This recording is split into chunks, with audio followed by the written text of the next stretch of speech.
Welcome to Parenting Teens with Dr. Cam, the podcast dedicated to helping you tackle the challenges of parenting teenagers without the drama. I'm your host, Dr. Cam. Let's get on with the show. Would your teen just waste away in their room playing video games if you let them? You're not alone. Clients have shared with me how they've stripped gaming systems out of the walls and tossed them out the windows just to get their teens to stop. But here's the thing. Not only does it not work, it usually just leads to meltdowns and screaming matches. So what are we supposed to do? Well, that's exactly what we're going to talk about today. I'm chatting with Cam Adair, the founder of Game Quitters, which is the world's largest support community for video game addiction. He's helped over 75,000 people across 95 countries, and his work has been featured in TEDx Talks, the New York Times, and ABC 2020. In this episode, Cam is going to break down what's really going on with gaming addiction, how to spot the signs, and what we can do as parents to help our teens find balance without all the fighting. So grab your headphones, get comfy, and let's get started. Welcome, Cam. Thanks so much for having me. Yeah, absolutely. And we've also already talked about how great our names are. Yeah, exactly. So Cam, tell us first, how did you get into video game addiction? So I got into this work through my own personal experience. So I was that gamer who was playing all day long. Growing up in Canada, I was a high-level hockey player, so I like to play hockey a lot. But in the 8th grade, about 13 years old, I began to experience a lot of bullying. And that bullying really led me to want to escape. I didn't like school very much, didn't feel safe there. And gaming became that outlet. So I actually ended up dropping out of school, didn't end up graduating, and I was gaming at home all day long. I was a pretty highly resistant kid, quite explosive and quite savvy, which, often is a theme that you'll hear, especially with these resistant kids. And I had convinced my parents to let me do online school. Okay. Just let me be at home, let me do online school. It's going to be better for me. Both parents were working. And I remember the very first day I sat down at the living room table, to do kind of the first day of schoolwork. And I thought, maybe let's just go play a game first, kind of get my brain warmed up. And I never ended up doing any schoolwork at all that entire year, playing 16 hours a day. So that was kind of where it started. It snowballed into a really, really big issue. And, eventually I had to make a change. Yeah, you have just described many parents' biggest fear when it comes to the gaming. They see their kids in there all day long and believe if I just let them, and they've tried and their kids have just gone on.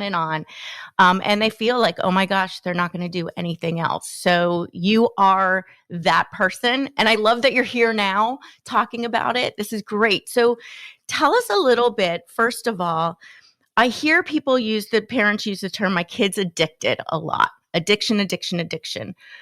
Are all these kids addicted? And what does that look like? So I think the word addiction, we need to kind of distinguish between what's the kind of verb that we're using, which is just to kind of describe a more kind of obsessive behavior. We'd say, oh, I'm addicted to watching this show. I'm addicted to chocolate. I'm addicted to gaming.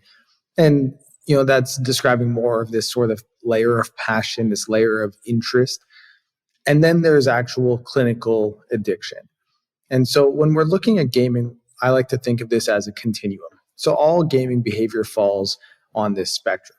We go from kind of healthy gaming, which is more recreational, it's casual, it's not causing any problems, to then there's a risk, right? So you're more at risk of having a problem. There's some issues, but they're not really that severe. Then there's, a gaming problem, where you're starting to see it affect different areas. And then there's actual disordered gaming. And this is where, they're really not functioning. There's serious consequences to their life, and getting them out of it is extremely difficult. Everyone kind of falls on that spectrum, and we need to have a better understanding of where is our kid actually falling on that spectrum, and then how do we help move them closer to the healthy side rather than the problematic side. Yeah, I feel that when we use the term addiction, it creates a lot of fear and a lot of panic, and parents tend to respond in a more urgent, frantic way, which I haven't seen work well. I want to hear from you exactly what does work well, because I'm still at a loss a lot of times. So what should we call it, and what does actual addiction look like, so we're not misusing that term and getting that panic to set in too soon? So the World Health Organization has actually defined gaming disorder, and that's classified by a gaming behavior that meets three primary criteria. So the first is inability to control your gaming.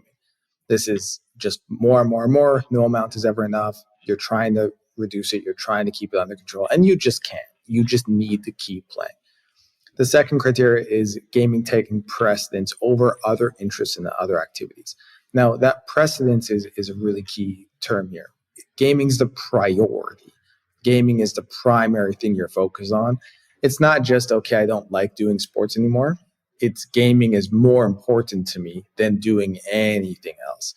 And then the third criteria is actually experiencing negative consequences. Now, it's important that we keep negative consequences in some context. Arguments with mom and dad about how much I'm playing maybe isn't as severe of a consequence as I dropped out of high school. I was sneaking in through my bedroom window, pretending to have jobs. I had an entire scheme of deception to have my parents not really understand what was going on. They thought I was at a job. I was actually at home gaming. This was much more sophisticated compared to just I missed a couple homework assignments. Now, I work with a lot of parents and a lot of families who their kid has failed out of college, or their son has not worked for 5 or 6 years and he's living at home, and it's a really big problem. But consequences is the third criteria. And then you also want to look at the length of time this behavior has been going on. If it's been over a year or longer and they're experiencing these three criteria, you definitely want to be looking at it. But when we're looking at addiction, we're also looking at the compulsive behavior. So that inability to stop, rather than, okay, maybe they're playing a bunch because they like to hang out with friends, but they're still functioning in other areas of their life. Yeah, that's a big thing, and I've heard stories too of kids like using bottles to pee in because they don't want to stop and things like that. So it's like really severe. Most of the kids that I've worked with, they love gaming. I haven't heard to that extreme. So where is it healthy? I'm putting quotes in. When is it healthy for them to game, or parents? We want to give them that area because they love it, and there's a lot of good that comes out of it, I believe. Just skills and friendships and things like that. And when does it start creeping into, okay, we need to start getting concerned and controlling this before it gets into addiction? So I like to share a couple pieces of my philosophy. So the first is we live in a tech world. So gaming's not going anywhere. Smartphones aren't going anywhere. These things are here to stay. People are going to have access to them. It's just like somewhat liquor stores are on every street. And if you struggle with alcoholism or drinking too much, you still have to learn how to manage yourself. Yeah. You're not just going to stop. So I like to think about this more along the lines of an eating disorder or a behavioral addiction in that context. You still need to eat, but you need to learn how to eat in a way that's not harmful for your life. And gaming and technology falls into a similar bracket there. Now, we really want to look at what are the areas where it's really affecting our life. Gaming is much more complex now. It is a social outlet. It is a platform where they're watching other people play. So are they gaming, or are they just watching other people play? Are they hanging out with all their friends, or are they completely isolated from everybody? There's more to it than just playing the game. Mm-hmm. And so counting the hours isn't really going to give you much insight into that. However, really doing an honest look at, are they still going to school? Do they have some time they're spending with friends in person? Are they spending quality time with the family? Do they have some other interests in some other activities that they're involved in? Are they able to take a day off gaming or a couple days here and there, and it's not this big withdrawal symptom experience? These are all things that you want to be watching for. Yeah. And I think to be fair with it too, because a lot of times what I see is they're playing more than we would like them to play. And so we put more focus on when they're playing and how that's bad. And then when you look at it, they're going to school, they're doing okay, even a lot in their grades. So what is, and can we even say, because I love that you said don't focus so much on time. So what do we focus on, and when does the time become where it's creeping into taking over their lives? First, you want to be looking at their functioning. So I work with a lot of families who they're not going to school anymore, or they haven't worked for a long time, and they're actually not functioning in any of the basic areas anymore. And waking up at 3 p.m. in the afternoon, and their sleep cycles are completely backwards, and they're just not functioning, right? So yeah. I think it's okay for us to have some standard of what that basic functioning looks like. And if they're meeting that, then we need to get into a bit more of the nuance of it. This is where conversations and actually connection around this topic is really important, because there's a generation gap here. Even for myself, I was the first generation of boys who got high-speed internet. So I always like to share the story of, when we had dial-up internet, and all the moms are going to be laughing right now. Dial-up internet was a natural break from gaming, because eventually when I was playing, mom needed to call a friend. So I had to stop playing because mom needed to use the phone. And that was like this natural break. Whereas now, games, they don't even come with a pause. There's always something more to do. All the games are very sophisticated and creating a lot of different retention mechanics to keep you there. And that leads to playing more and more and more. So just to come back to the question, we want to be looking at functioning, right? And then we want to look at time in the context of, are they playing to the point where they don't have time for anything else? So if someone is working a job full-time, that's 8 hours they're not gaming. If someone's going to school, that's 8 hours they're not gaming. Whereas if you remove those two, they're not going to school and they're not working, they have a lot of time to game, and gaming is very effective at filling that time. Mm. I can remember too, because my nephew got me Sims way back in the day, because I'm not like a gamer, but I would stay up till like 3 or 4 in the morning as an adult playing this, and I finally realized I'm spending more time worrying about their lives than my own, and I just shut it off, and I was like, this is silly, but it is so addictive because it's just like one more level, and you don't realize how much time you're spending on it. So how do we help our kids who love to game? And again, I feel like there's a lot of skills that they do learn that probably will translate into the workforce moving forward. But how do we help them find balance without constant power struggles and arguments and meltdowns? Because that's what I'm seeing a lot of. The more time they're playing, the less receptive their brain's going to be. And so we really do need to look at keeping the amount of time within something reasonable where their brain is still receptive. If they're gaming for 6, 7, 8 hours a day, every day, regularly, the interactions you're having are going to be different, because they're not really necessarily going to be seeing the world from the same values or the same perspectives. Whereas if they're gaming just a couple hours a day, some days off during the week because they have other things going on, if it's not the very first thing they're doing when they're on the weekends, and they still have some sports or some exercise, they still get some creative hobbies, they just have a balance of things that bring fulfillment to our life, they're going to be much more receptive. And then the conversations you're having about it are going to be received much better as well. And so we really want to take that harm reduction approach, making sure they have a balance in their life. So gaming's not the only thing going on. It's not their only identity, their only source of connection with friends, the only way they feel confident in their life. And as long as that's taking place, it's a lot less likely to become a problem. It becomes a problem when it's the only thing. Mm-hmm. And quite quickly, it becomes their identity. It becomes their entire world. And then they don't have a world to go back to. So they continue to rationalize playing more and more and more because it's the only thing they know.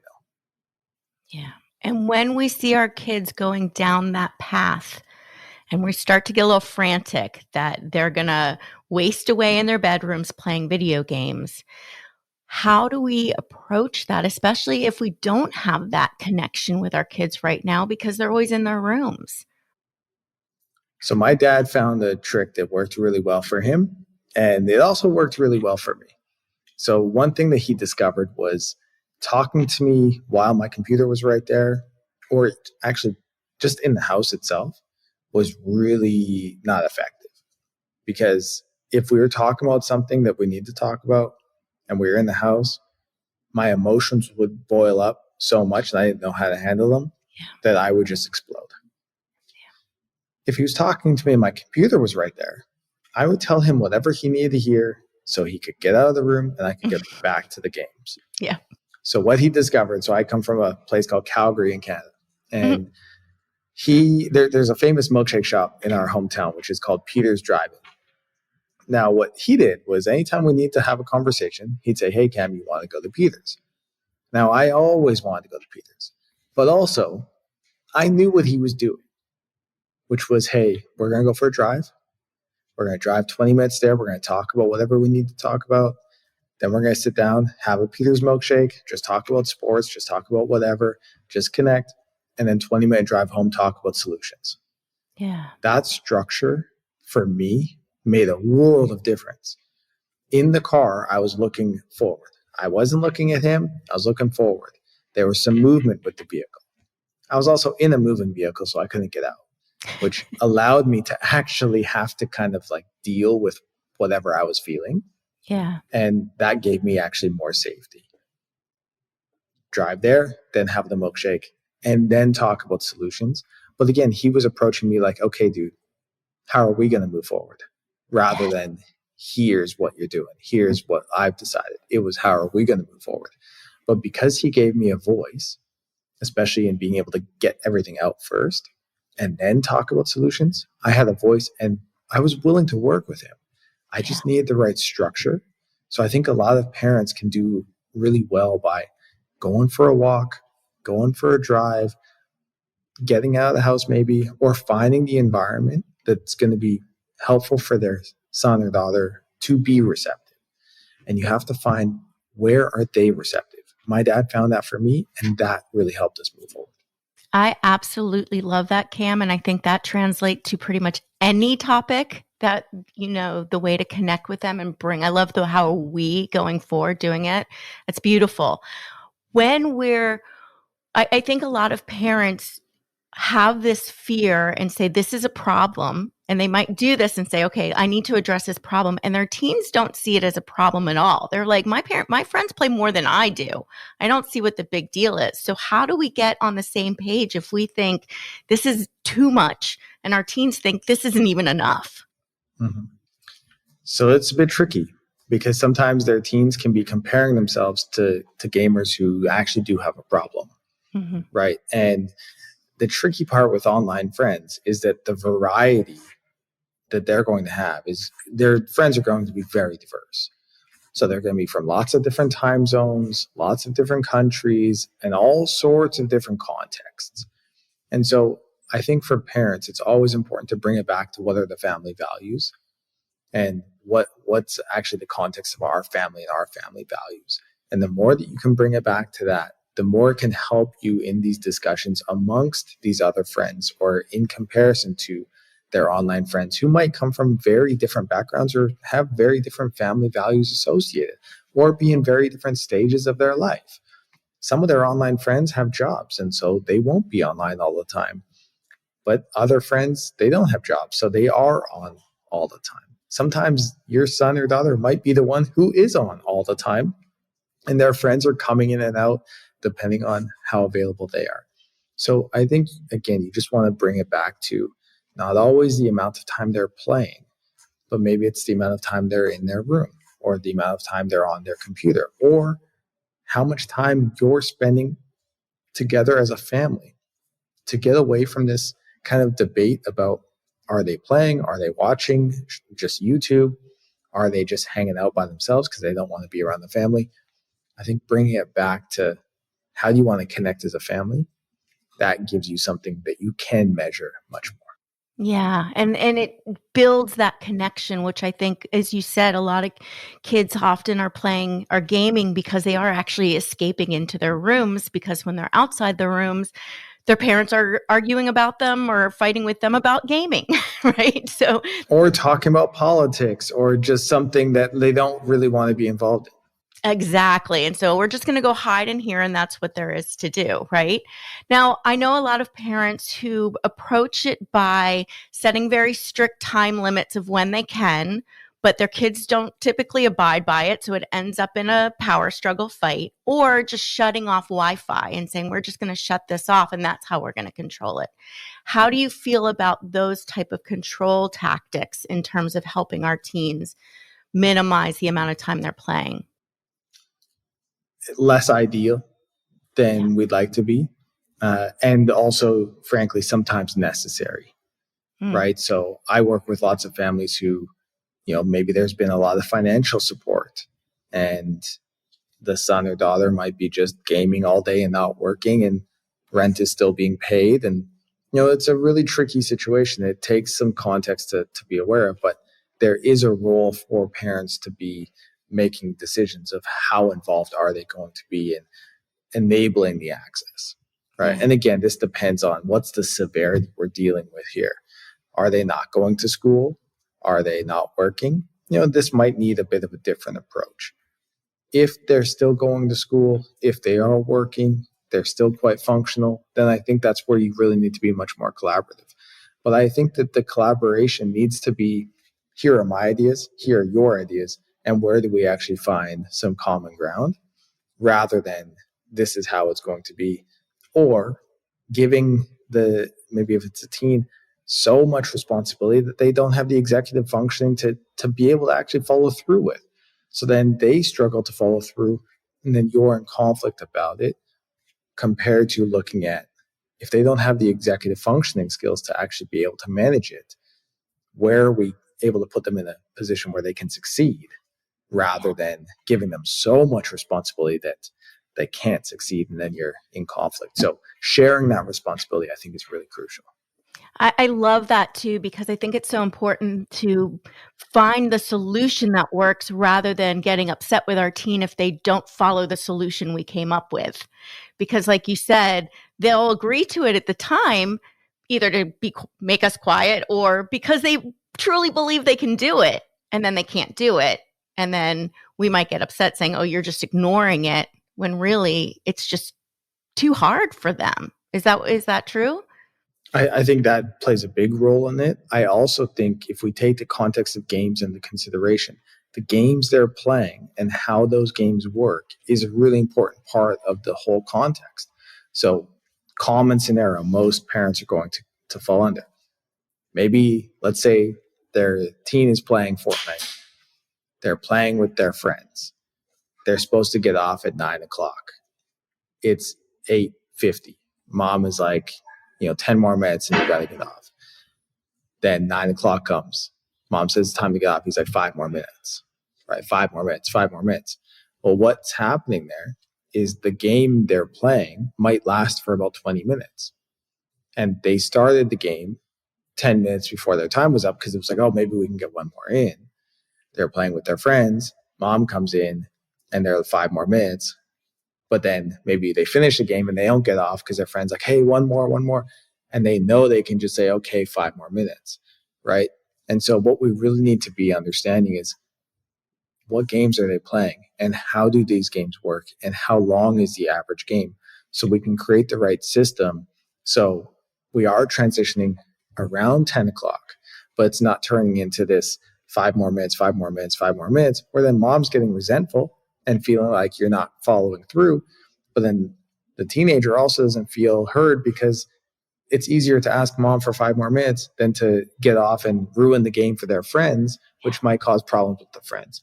So around 9 or like 8:30, that's where really we need to say, okay, there's only one more game, but the team might need some help in how they communicate with their friends to be able to get to help the transition, rather than putting them in a position where they have to choose between my friends or my mom. I hear that a lot, where the kids are saying, my parents don't understand the game. And so rather than making it the enemy, maybe learning about it, maybe even having your kids teach you about it. So you are being able to find solutions that work for your teen. I think that is so key and so important. And it's such a great way to connect with your kids too. If you start showing interest in what they're gaming, since they love it so much, rather than making it the bad thing, that builds so much connection. The more understanding you have, the better. And Yeah. the games are very sophisticated, right? So there's a game out there right now that's quite popular called Rust. And something that's really important about Rust is that your base, you're building a base, but your base can be attacked at any moment, even if you're offline. So now just imagine you're a teenager and at any point your base could be getting attacked. Even if you're not playing, your mind is thinking about that game during the day. Or if your base is getting attacked and you get a notification about that, your urgency to get online is going to be really, really high. Now, personally, I think that's less of an ideal game for teens to be playing because the heightened urgency is going to make it harder for them to kind of keep within these structures. Whereas the game I love to play is chess. And I like to play chess. I play chess every day. I've played for like 10 years. But chess is something I can go to when I want to play. I can play a couple games, have some fun with it, and then I can get off. It's not calling back to me to keep playing more and more and more. Yeah. I can choose when I engage or when I don't. And that helps me stay in a much better position with it. So choosing the game they're playing or working with them on these games are good during these times.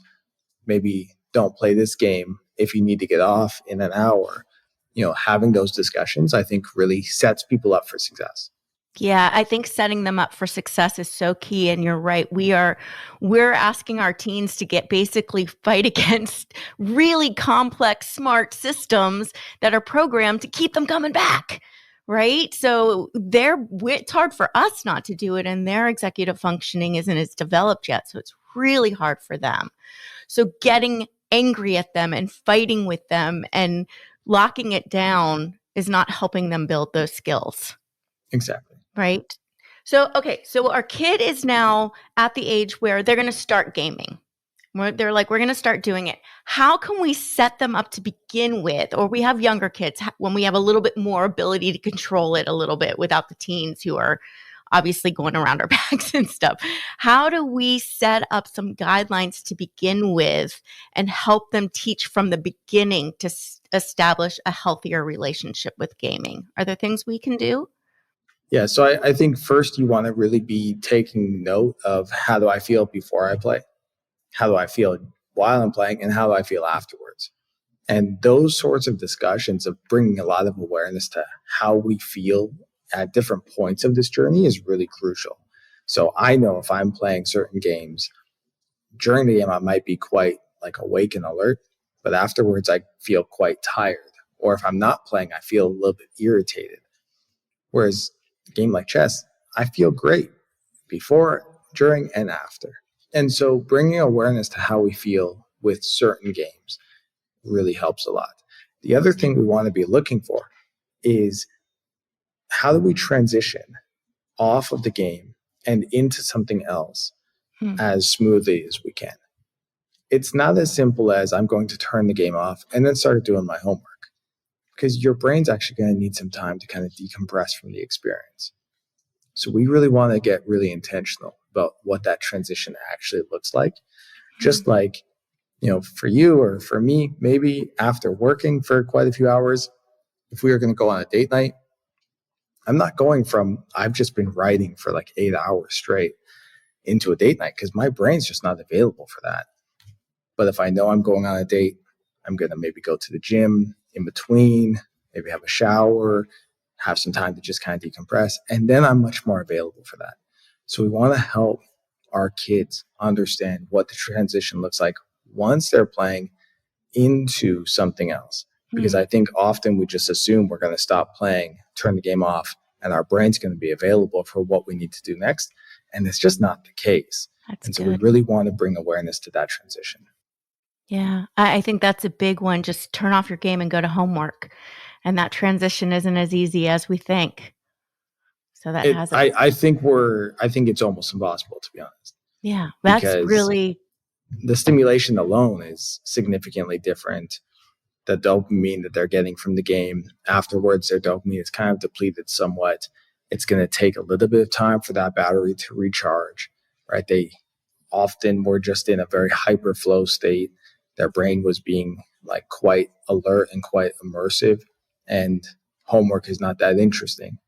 And so helping them be able to maybe go for a walk or get a cup of tea, or just have a little bit of social time, or just a bit of time to kind of relax and then get to homework, it's going to help them be able to actually make that transition successfully. Yeah, I love that. What if we say, okay, it's time for you to get off, and our kids have a complete meltdown? And then I see this a lot with older kids too. They're just completely losing it. What do you advise parents to do in that situation? So it depends a little bit on the age, but first, I wouldn't address it right in that moment. I would let them calm down first, just like my dad did. If I was having a meltdown, that wasn't the time to then start trying to talk to me. Yeah. That was a time, okay, I was having my moment. I was having that moment. And then once I calmed down, once my brain was back into a more receptive state, then that's where, okay, hey man, maybe we go for a drive and let's go for Peters and let's go actually talk about this, right? Because then it's not that I wasn't aware that I had a meltdown, but in that moment, my brain's just not able to be receptive. So in that moment, you have to prioritize safety, of course, right? Prioritize their safety depending on what the length is and severity of the meltdown. But they're going to have that moment. That's the time to kind of de-escalate as much as you can. And then once they've calmed down and they're in a receptive state, that's where you want to talk about how you can prevent this in the future. Yeah, that's good. Cam, what have I not asked that gets brought up a lot, or that you think parents need to know? Because I know there's a lot more to this than I know. Yeah, I think a big thing is for parents really being curious to learn about the games. Because the games are much more complex than we maybe sometimes give them credit for. We come from a generation where the games were quite simple, or like we could go to the store and buy the CD and we got the game and we installed it. Now the games are like their entire worlds. And if you have a teen playing games and they're quite passionate about it, there's a lot that you can learn about them by being really curious about how they are engaged in the games. The other thing is that every gamer knows someone who plays too much. So there's this big irony in the community, which is every gamer knows someone who plays too much, but there's also a huge resistance to the idea that I play too much. And so sometimes I think you can actually find a lot of common ground with your teen if you're focused less on they have a problem and more on, hey, do you know any of your friends online who they play a lot? And do you ever feel like a little bit concerned if they're having some, like, they sometimes, if it's not about them, they can be a bit more forthcoming of what that problem really looks like. And that can help give them some contrast. But speaking of contrast, I think it's really important that we always maintain a life outside games. Yeah. Because if they don't have something to go back to, and gaming is the only thing they're doing, it's harder and harder and harder to bring them out of it. Yeah.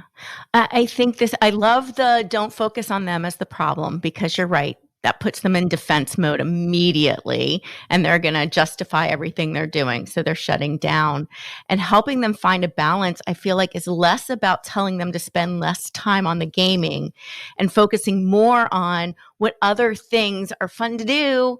Not about so you don't game, but just what are other things to be doing, and how do we make other things in real life fun for them and engaging, because we are competing against something that is definitely dopamine driven and compelling, makes a lot of real time stuff seem far less exciting. Do you feel like kids have a lower resistance to being bored at this point? I've had a deep education on this because, for instance, I've been to Africa a few times in rural villages where they don't have smartphones and games and technology. And when I was there, it was very eye-opening for me because the term boredom wasn't even a term that we would have even discussed. Right. You know, they didn't have a soccer ball, but they would make a soccer ball out of whatever they could kind of find and discover. And I saw them constantly engage in their environment and constantly engage with each other just to entertain each other. And that was the purpose of it. And I think we've kind of gone the complete opposite direction where we're never bored.